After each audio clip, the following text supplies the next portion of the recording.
7% de temps d'antenne pour les sports féminins. Les sports collectifs sont d'autant plus touchés par ce manque de visibilité dans les médias français. Pourtant, plus de la moitié des licenciés sont des femmes, toutes fédérations sportives confondues. Anna pratique le roller derby, un sport majoritairement féminin et 100% amateur puisqu'il est arrivé en France il y a seulement 4 ans. Fanny se destine à être handballeuse professionnelle. À 17 ans, elle fait partie du pôle espoir de Lyon depuis 3 ans. Le sport, elle a ça dans le sang. En fait, il y avait ma tante qui était entraîneur dans le village juste à côté de chez moi. Et je cherchais un sport, donc elle m'a demandé si je voulais essayer. Et du coup, j'ai dit pourquoi pas et ça m'a plu, du coup j'ai continué. Bintou a 20 ans de basket derrière elle, dont 11 dans des clubs professionnels. C'était un rêve d'enfant au départ.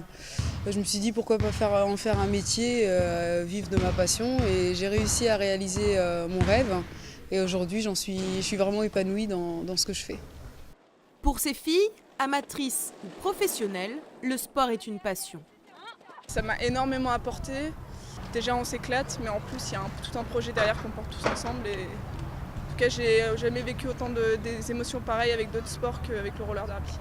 Ça me permet de me défouler, ça me permet aussi de rencontrer des gens à travers le sport, de voyager, de découvrir d'autres cultures. Mais les sportives françaises ne trouvent pas leur place sur la scène médiatique. Pourtant, certains nouveaux sports attirent.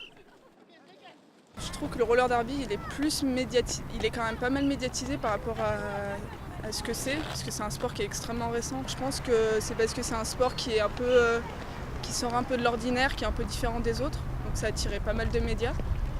À part Laure Manodou ou Amélie Mauresmo, très peu de sportives françaises sont vraiment connues. La faute au manque de moyens pour qu'elles atteignent le niveau professionnel. Peut-être que je dis ça parce que je suis une fille, mais les garçons, à la télé, on voit que des sports masculins pratiquement. Et non, on voit pas de filles, ou alors il faut avoir des chaînes, il faut payer je sais pas combien pour voir des filles jouer. Même dans un club, il y a toujours les garçons qui sont favorisés par rapport aux filles. Pourtant, quand ils sont diffusés, les matchs des équipes de France féminines remportent un certain succès.